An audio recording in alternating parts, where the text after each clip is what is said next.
You're out of control. Ugh. So let's take a deep breath together.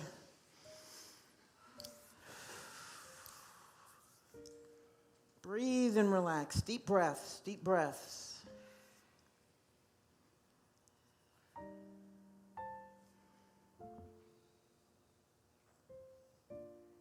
Let yourselves just settle in, letting go of everything outside of these walls.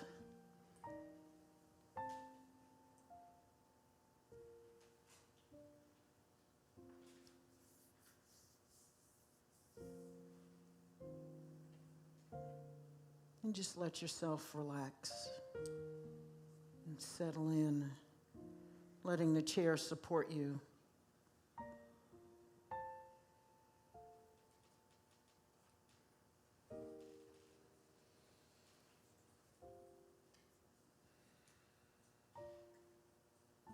It's nice to let something support us for a change.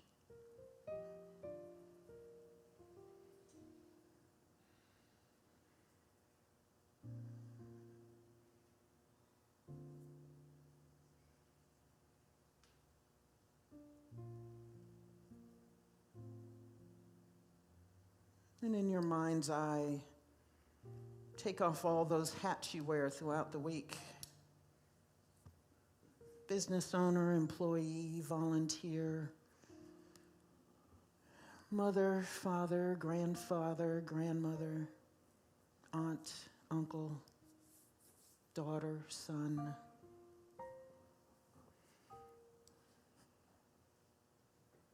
He or she who does all things that nobody else does.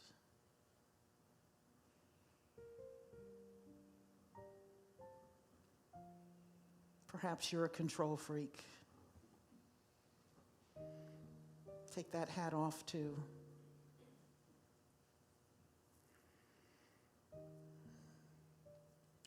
Let go of the to-do list.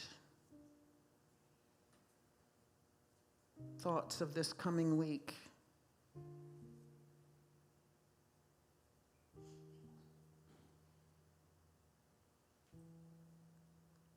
Let go of everything that transpired this past week.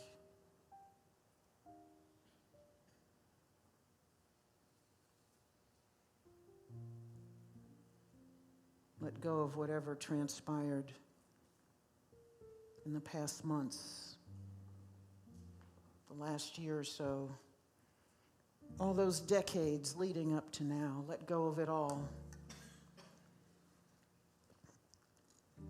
And just be here now. In this moment, be here now. Exactly as you are right now.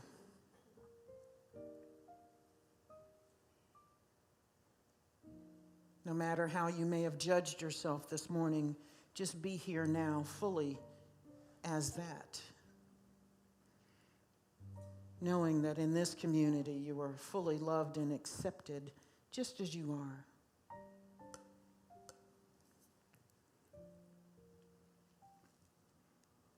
And you are fully loved and accepted as the divine, magnificent being that you are.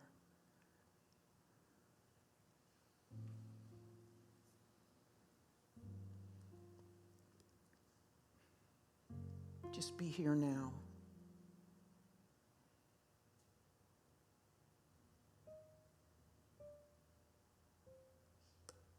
We celebrate the here and now.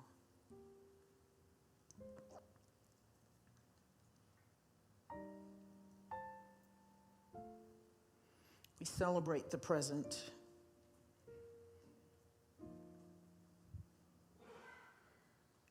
And the ability to choose what this present moment is and our experience of it.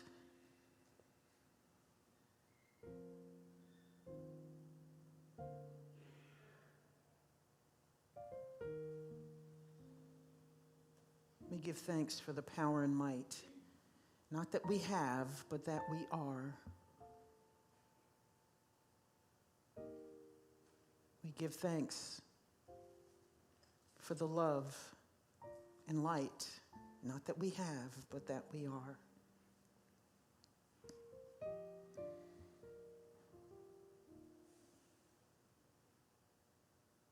We give thanks for this community,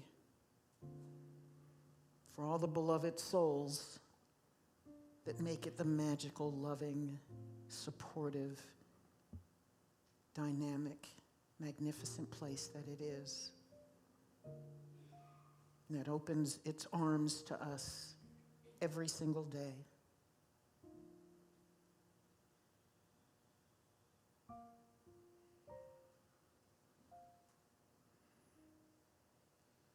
So we open fully to this experience we will have this morning together. We open our hearts and our minds so that we can feel what we need to feel, see what we need to see, hear everything we need to hear to remind us of our magnificence and how to step more fully as it, consciously, lovingly, gracefully, boldly. So we take a deep breath in together, and we exhale together, knowing that life and love and grace and power and love and light are infinite. Breathe in again. Exhale.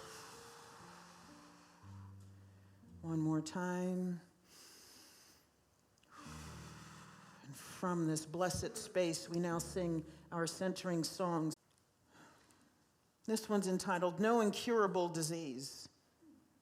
There is no such thing as disease or incurable condition.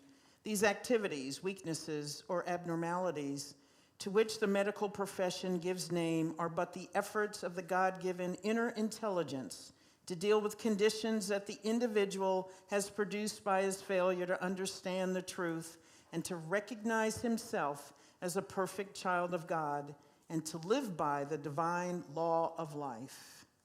Myrtle does not mince words. I've said that before. Girlfriend just comes with it all the time. Anything that does not measure up to the Christ pattern of perfection can be changed. Anything that the ideas of God mind, expressing in the mind of man, have not produced can be dissolved into the original nothingness by the understanding application of the power of spiritual thought and the resultant spiritual action. Doctors, of course, judge by appearances, founding their opinions upon the study of effects and drawing their conclusions from the outworking of mistakes the patients have made. Ouch, Myrtle? Gosh. You know, when I read this, I thought, I don't want to read this because, girl, she's just, in your face, Myrtle. No one who has awakened spiritually and is seeing his threefold being in the light of truth would speak of disease as something of itself. He would not think for a moment that the mind was fixed in old race beliefs, meaning human race, or errors, nor that his body was unresponsive to the spirit. So when someone comes to us who has had a doctor diagnose his illness, we ask him to turn from the doctor's opinions and verdict and cease to think of the name he gave to the condition that existed at the time of the examination and treatment. All righty.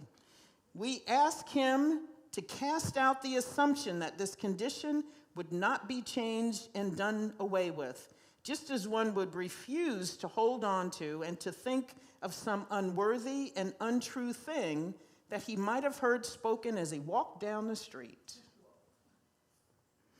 He is to begin at once to rejoice that he is the offspring of God, that the life and the substance of his body and the perfect pattern of that life and body are gifts of God, gifts that are in reality inseparably one with his own being, the very essence of God life and God's substance and God intelligence.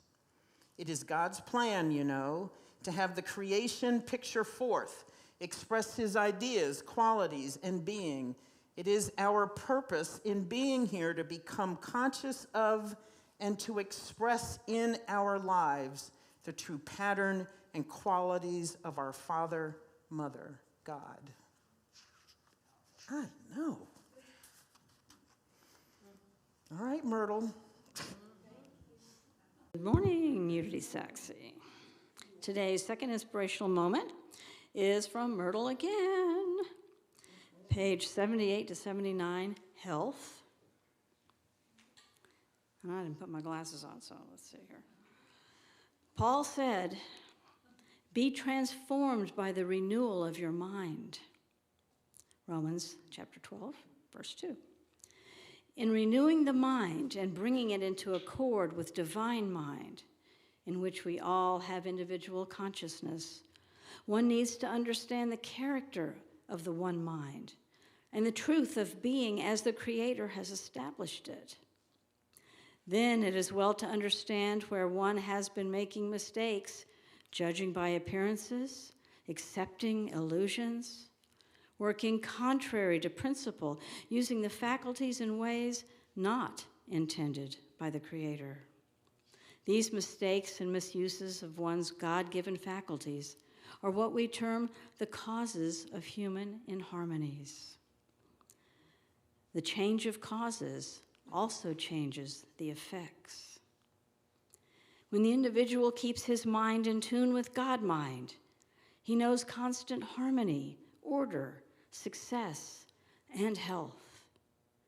By following the teachings of Jesus Christ and seeking guidance of the Most High, he does not leave room for a negative thought to enter. Health or harmony is the one presence and the one power in the universe. The Creator is continually doing his work of restoration throughout his creation, in every man and in every woman. For he put his children into the world to manifest his wisdom, harmony, joy, health, and perfection, all that he is. When we learn how to cooperate with this all-powerful spirit of restoration, nothing can stand in the way of our manifesting that health that belongs to us by divine right. All this may seem at first glance to be a roundabout way to health, but it is really the most direct way to health and all other good. We as individuals lose health or peace of mind or other desirable states by our failure to know how to identify ourselves with God the Father and to use his gifts to us and to let Spirit express through all our faculties and powers. Together we say our affirmation 3 times. I am one with God, and I let Spirit express through all my faculties and powers. I am one with God, and I let Spirit express through all my faculties and powers. I am one with God, and I let Spirit express through all my faculties and powers. Hot 1 minute, cold the next. So we had a couple of doses of Myrtle Fillmore this morning. Sometimes she is hard to swallow. She is one of the co-founders of Unity, for those of you who don't know. She founded it with her husband, Charles Fillmore. Myrtle is very much the heart of Unity. Charles is very much the mental side of it. They were definitely the yin and yang of the movement when they started out. And Unity was a healing ministry in the beginning.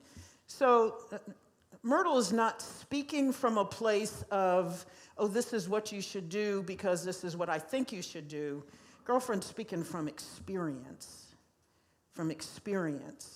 And so for those of you who don't know, and I've talked about this before, we'll continue to talk about her because she is this, still is this huge force that is Unity.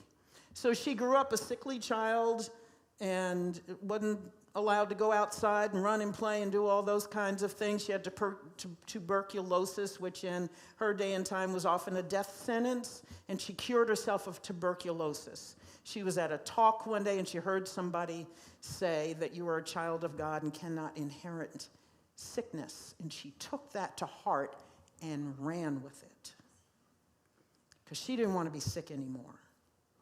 And somehow that resonated with her. And she went through the tough mental and spiritual work to heal herself of tuberculosis. That's why she talks like she does. She is very emphatic about what it takes because she did what it takes and it worked for her. And it worked for her, and she doesn't mince words. So she's kind of like that grandmother with tough love. Look, baby, I get it, and this is the truth, and this is the truth. So when she says that any dis-ease is a mistake, she's talking about our consciousness around disease and stuff that goes wrong and things that are out of alignment with our God nature,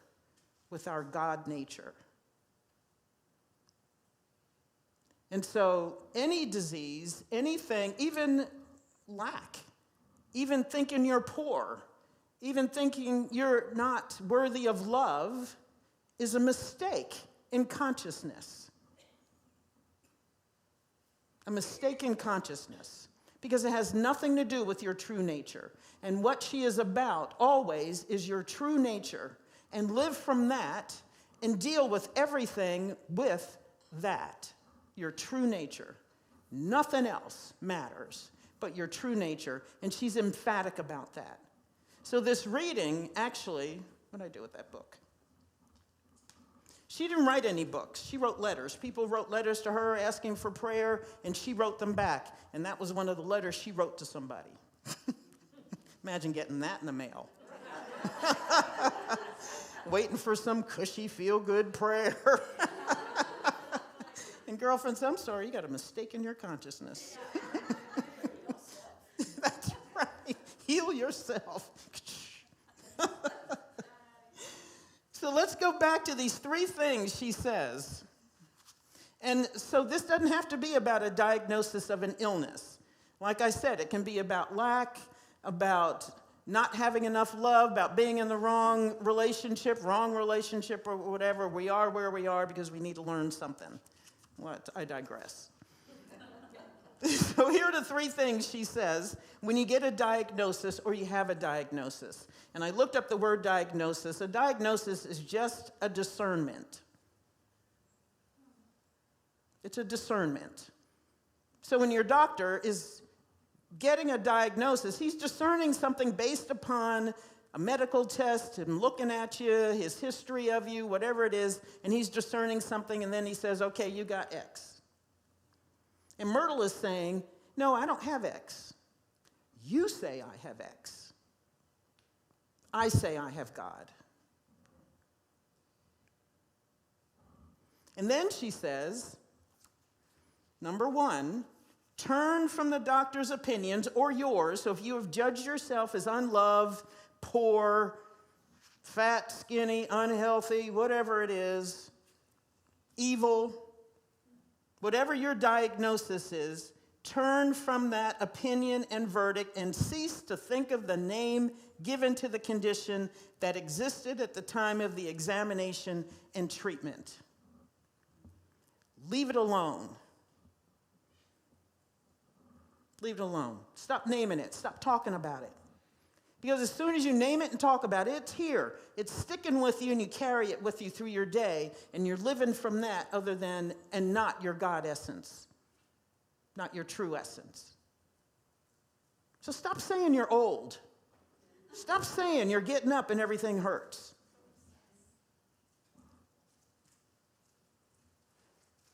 Stop saying you got X, whatever it is, whatever diagnosis somebody gave you. Stop thinking about it. Stop saying it. Don't say it out loud. Everybody wants to know. What happened? What do you have? And you can just say, I don't say what it is. I don't have anything. I have God. Everybody wants to know, what's somebody die of? Does it matter? And I think we often want to know because then we're comparing ourselves. Ooh, do I have that? Do I know anybody who has that? If I know somebody who has that, did they die also? We start making comparisons. We're all over the place. And then we start to spiral down. So she says, stop naming it. That's why I stopped talking about my diagnosis. And that's why I don't say it anymore, even after I started talking about it. So if people ask me now, I just say, I don't name it. I don't say it. And I won't name it or say it. So if that drives you crazy, you'll have to go crazy. It's okay. Because I don't want to claim it. I don't want to have it. As soon as it's in my mind and as soon as I say it and think it, then I got to deal with it. And I start spiraling somewhere, and then I got to work to bring myself back. So whatever it is you think you got, stop naming it. Stop saying you're having senior moments.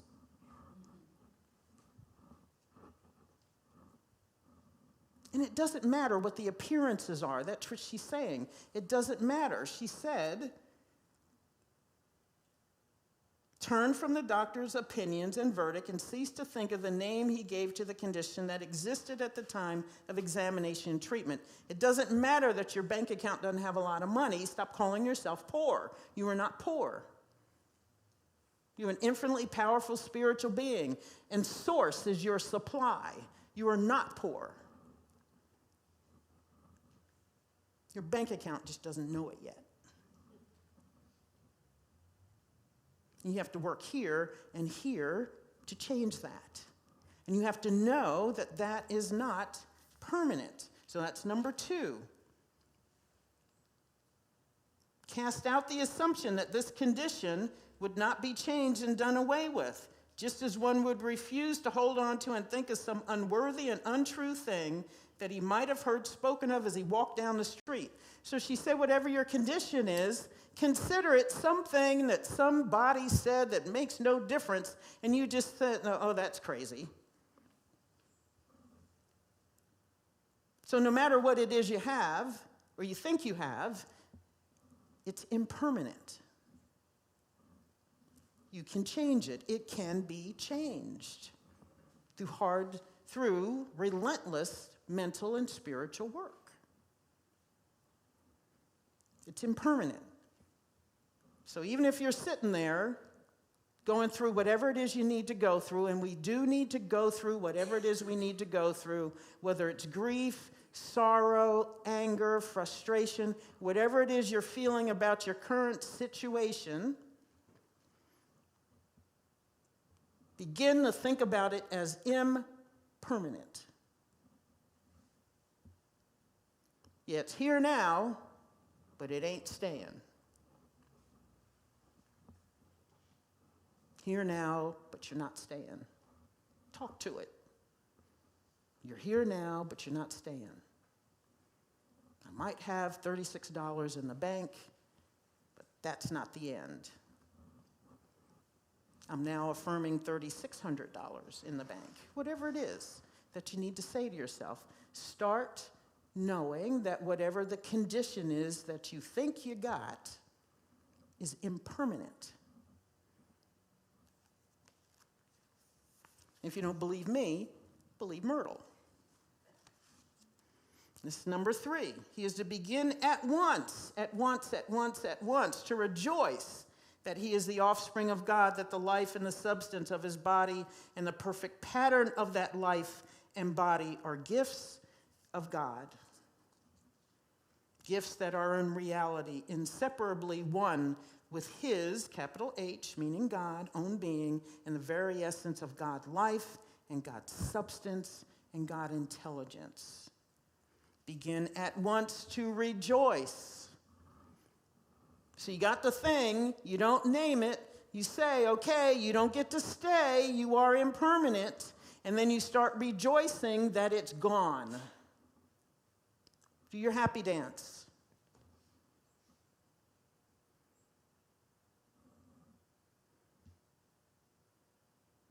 Start rejoicing. You're a child of God. That's all you need to know.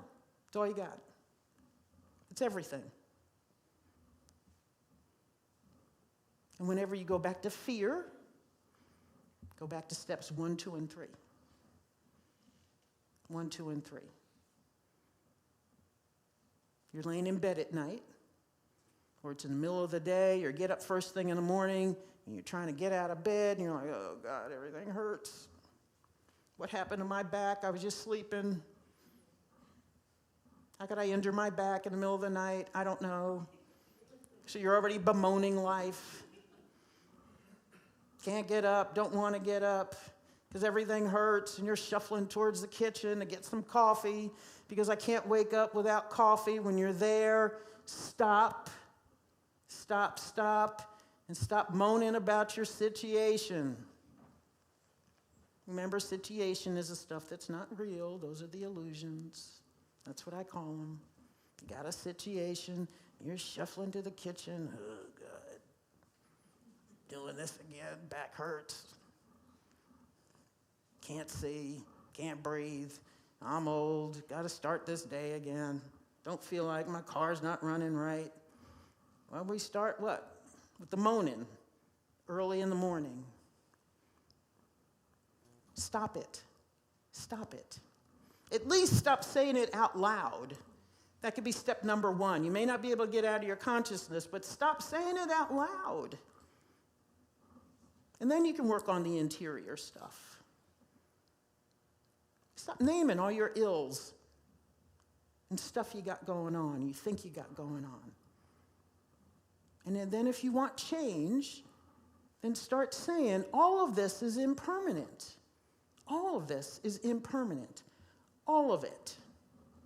From my backache, to the bank account, to the lack of love in my life, or the love that ain't working, or the love I thought it was love, and now I don't think it's love, because I think it's something else. I don't know what that is. My children aren't acting right, or my parents aren't acting right, or my siblings aren't acting right, whatever that is, stop naming it, stop talking about it. And it can all be impermanent if you want it to be. And then you celebrate. Steps 1, 2, and 3. You always go back, steps 1, 2, and 3.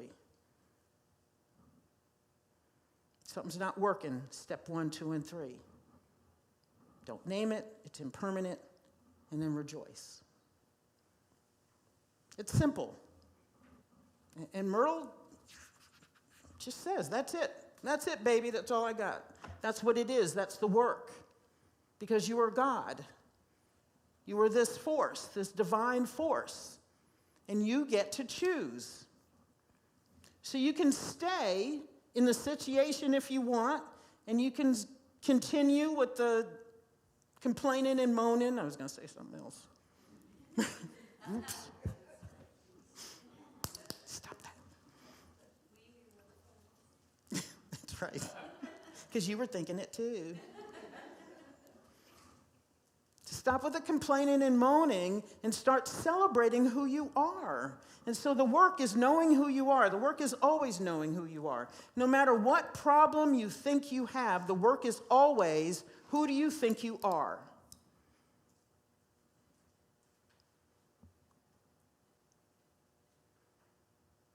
So if you've run into something in your life and life has hit you here in the face, the question is, who do I believe I am at this moment? And if you think whatever it is you're going through is bigger than you, then you have forgotten that you are a divine being. You've forgotten just for a moment. That's the mistake she's talking about. Now, I don't believe, and nobody in Unity these days believes, that we create all the stuff that we bring that comes into our lives. There's always a trillion factors going on in the universe that makes things happen, including our consciousness, our patterns, our beliefs, all the way from birth to where you are now. And we're not aware of all of those things at the same time. We're not.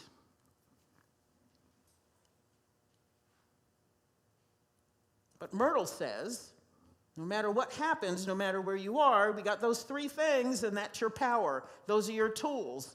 That's the work. Do that. And she did that until she cured herself of tuberculosis. And that's why she was walking around telling people unequivocally, this is what you do, baby, this is the work. So when people came at her, and I know other practitioners, I know other ministers who are like that too, and people come at them with, I got this going on, they're like, oh, no you don't, no you don't, no you don't, I don't see that for you. I don't know that about you. So let's stop talking about the stuff. Stop talking about the stuff. Now, I think if you need to deal with the stuff, go deal with the stuff, because we have to heal it. And we have to know that it's there. And if you got emotions, then that is affecting your vibration. If you got negative emotions, you got sadness and grief, that's affecting your vibration. We got to vent it and let it go. But you got to know that's impermanent too. Let it go. Flip the switch, get to a different vibration, raise your vibration. But you can't do that until you let go of whatever it is you're feeling at the moment about your illusions about who and what you are and what your experience of life is at this moment. So let it go and then get to work, get to number one. Again, we're back at the windshield with the windshield wipers, wiping that dirt off the windshield so you can let the light shine through. The natural light that's always there. So the venting of the motion is the windshield wipers. Wiping it away, wipe it away till it's gone. And then you let the light come through, which is, I'm not naming this thing anymore. I'm not poor. I'm not unlovable. I'm not evil.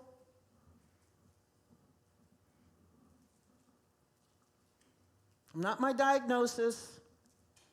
And whatever it is that's going on, number two, it's impermanent. It might be here,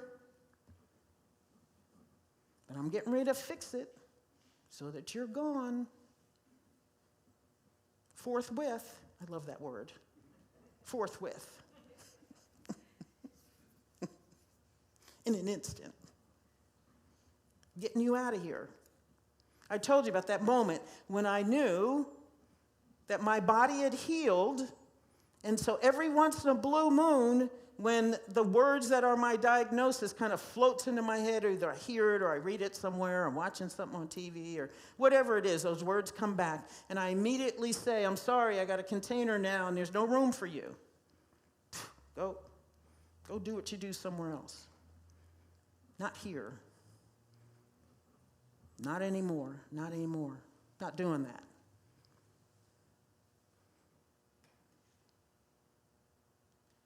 So you got to know, you got to get back. Who am I? Who am I? Who am I? What do you believe about who you are? Myrtle heard at that talk, you're a child of God and you do not inherit sickness. And she said, all right, I'm working with that. And it may take you time to do that. It might take you a year to get there. Get there. Do the year. Put in the time. I'm rewatching that documentary from 2017 called Heal. And I was watching again Joe Dispenza talking about his injury when he was in an accident and he was told he was never going to walk again. And he went through his mental work. He didn't call it, he might have said it was spiritual work. I don't remember that exactly. So he's told he was never going to walk again. His spine was injured. And so he set about sitting down and picturing his spine healed. He said he had to sit for 3 hours in the beginning because every single time his focus went somewhere else, he started back over again, picturing his spine, every single vertebra, healed and perfect. 3 hours. How many of us are willing to sit for 3 hours and visualize something in order to heal? Most of us are not. 3 hours. Most of us don't want to meditate for 5 minutes.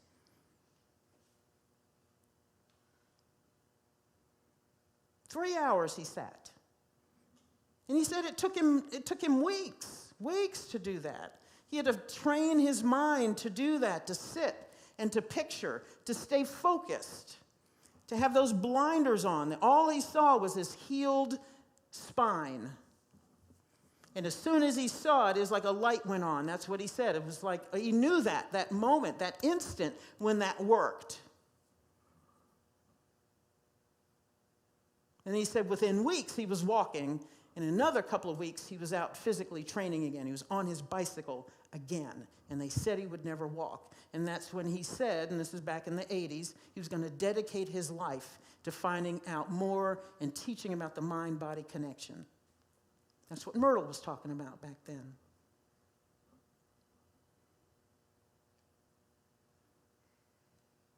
Are we willing to do the work it's going to take to fix our lives, to renew our minds so that we can transform? Are we willing to do that? So yeah, Myrtle's words are not comfortable. They're not, but she's saying this is the truth. This is the truth of life. This is the truth of the tools that we have as metaphysicians to heal ourselves of whatever, not just disease, whatever. All of it is dis-ease. All of it.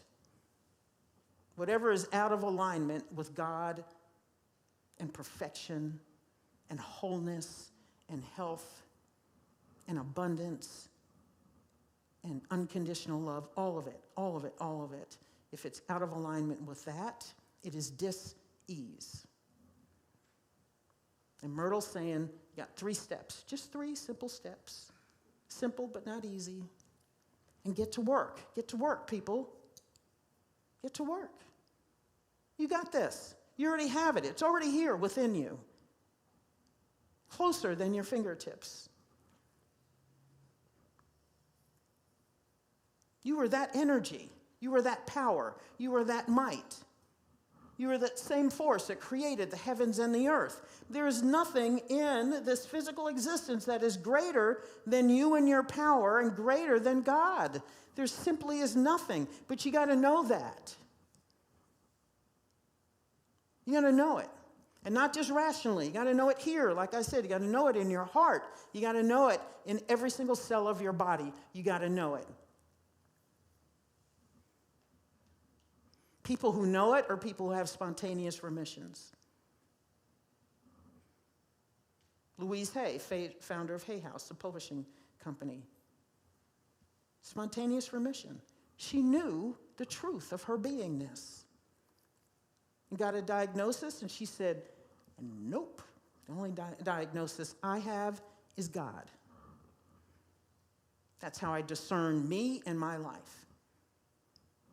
So a doctor might come to me and say, oh, you have X. And she said, nope, no, I don't. No, I don't. And she did steps 1, 2, 3, probably in quick succession in a millisecond, and was healed.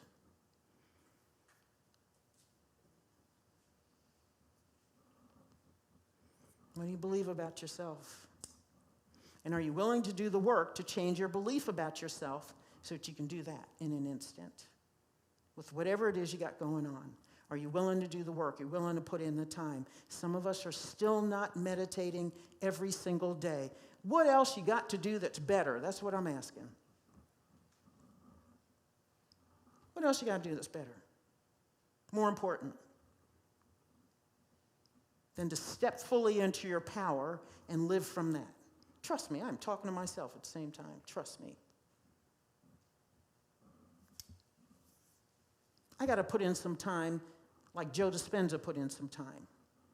I don't know how much time Myrtle put in, but she talks about this intense activity of the mind. So I'm sure she put in hours of prayer. Because that's the only way she got to heal from something that was killing a lot of people in her day. And then she helped people heal themselves through that.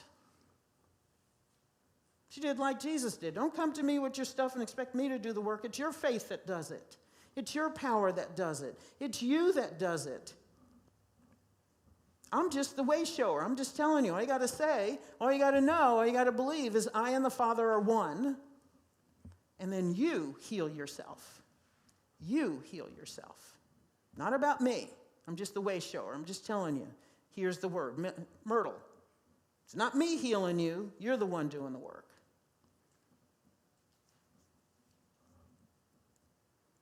You're doing the work. And the question is, are you? Are you willing? If you're not, that's okay. Do what you got to do. Live the way you want to live. But don't pretend you don't have the tools. Don't pretend you don't have the power.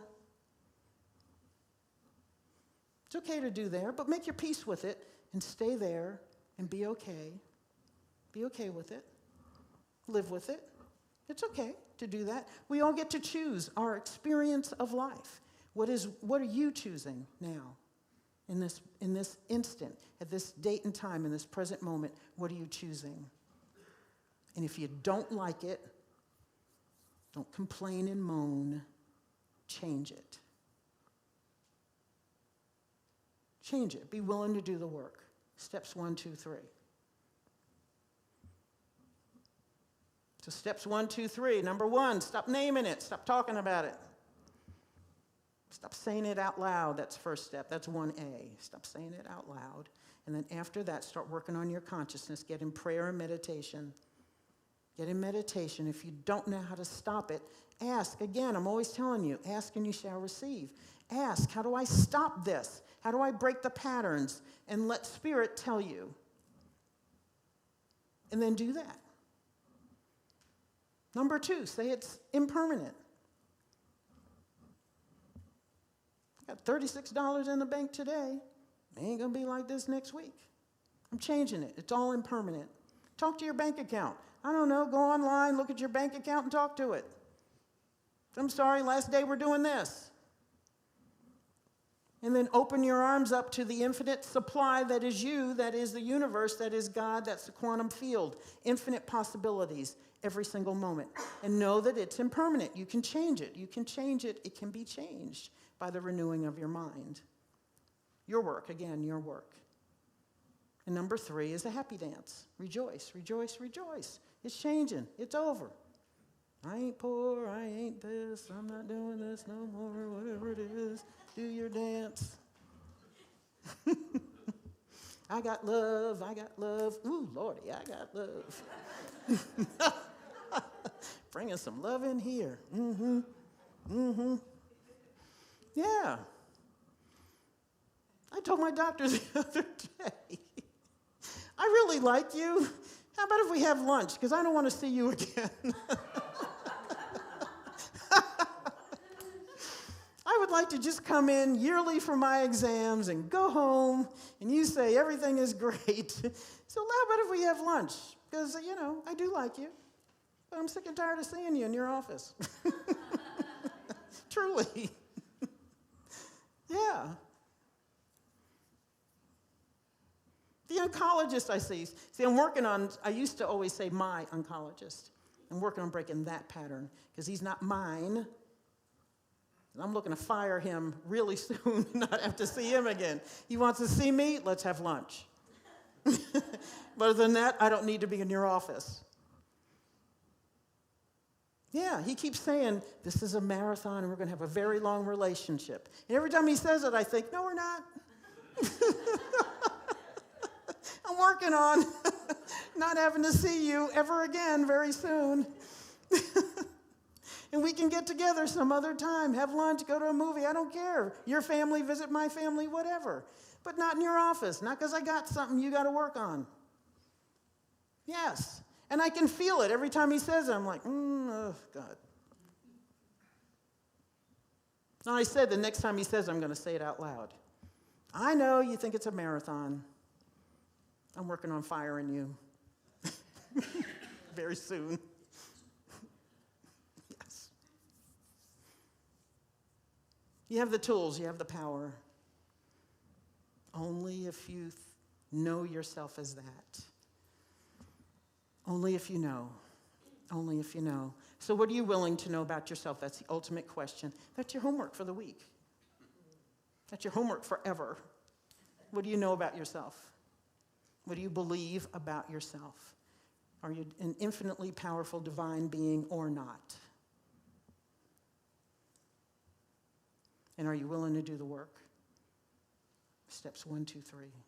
Are you willing to do the work for whatever situation you got?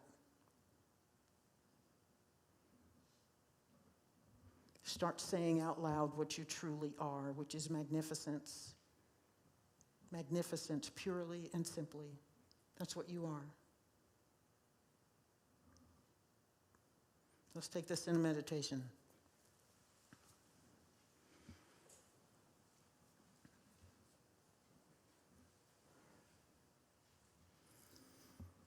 So here in this moment,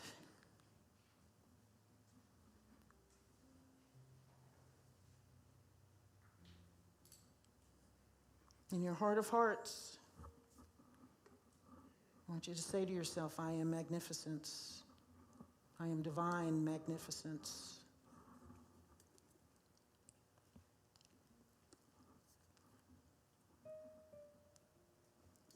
I am divine magnificence.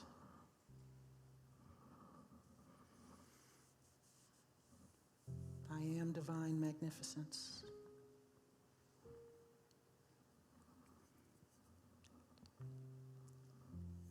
And when something starts to kick up that doesn't believe it, say it again. I am divine magnificence. Speak to whatever it is that's talking to you that's saying that you're not.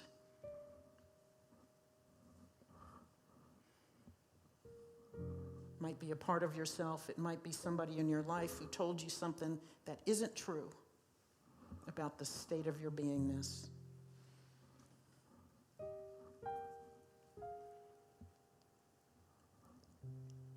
I am divine magnificence in mind, body, spirit, and heart. My body is magnificence. My mind is magnificence. My heart is magnificence. My spirit is magnificence. I am the same force that created the heavens and the earth.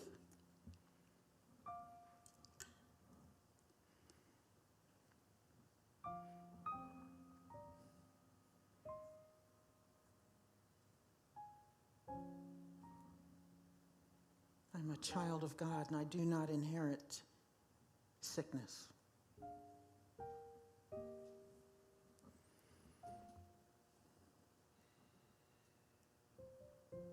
I am unconditional love. I am loving and loved.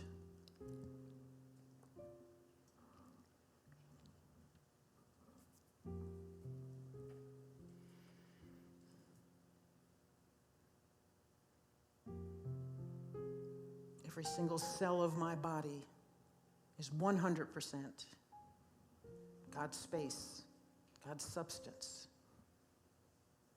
God energy.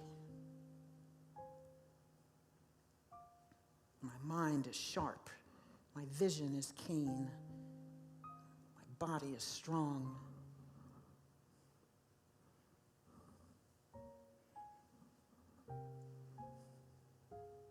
Spirit is my source. I live in an opulent universe.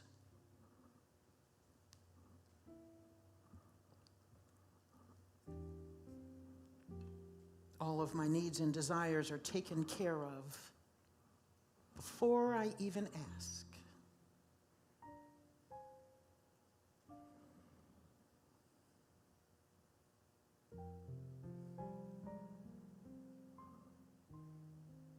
All of my relationships are dynamic and thriving, overflowing with love and peace and understanding.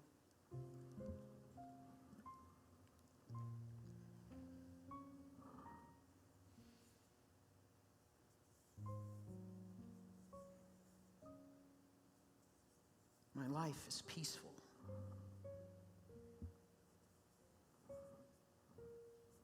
My home is a sanctuary. I am at home wherever I go.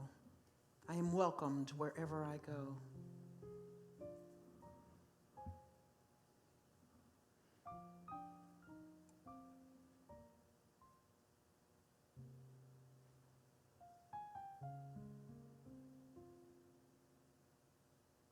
I'm a loving, healing, harmonizing force in this world.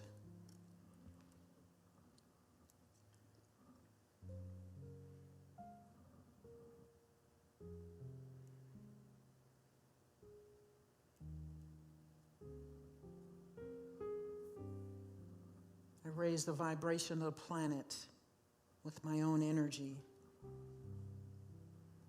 my own loving, positive energy.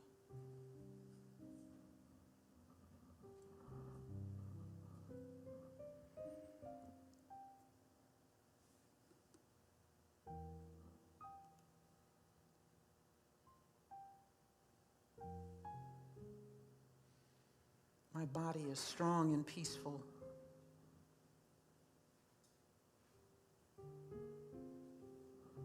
I am vibrant health. I am youthful and resilient.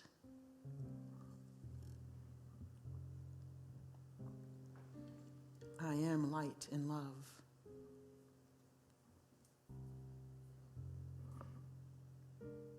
I awaken each day with power and energy and strength for the day. Grateful for life and love and harmony in my life. I'm an infinitely powerful spiritual being. Whole, perfect, and complete.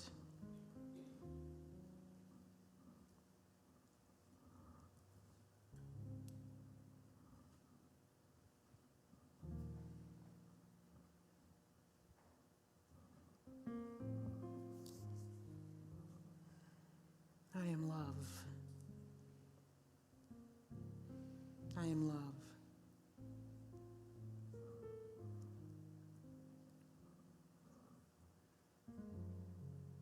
All I see and experience is love.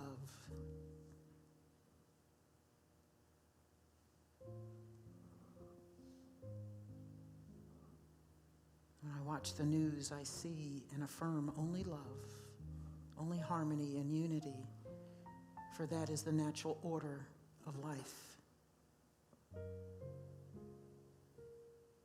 And so I send my healing and energy to all those who are feeling out of alignment with God's presence.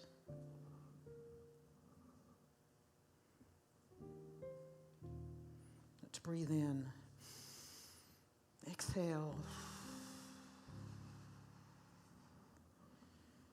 Breathe in, it is all God. Exhale, it is all God. Breathe in, I too am divine. Breathe out, I too am divine.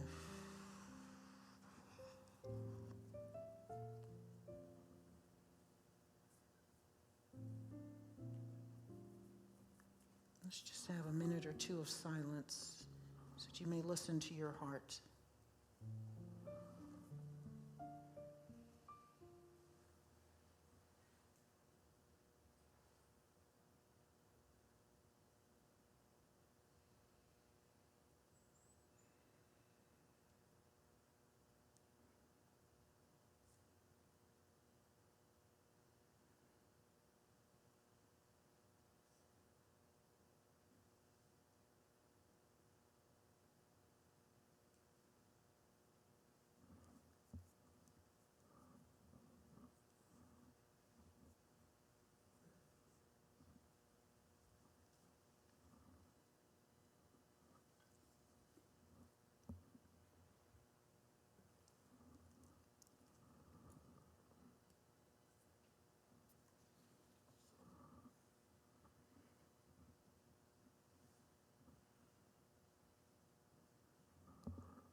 magnificence.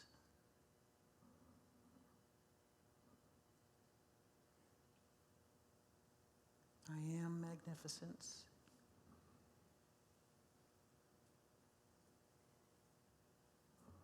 I am divine expression.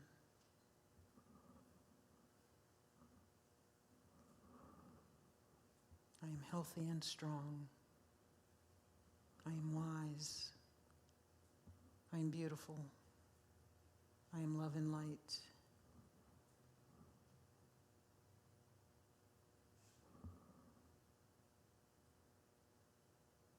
I have everything I need within me to deal with whatever's on my path right now.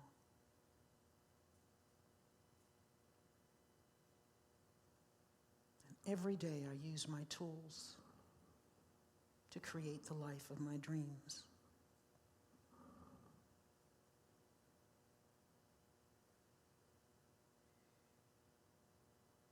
I'm an infinitely powerful spiritual being.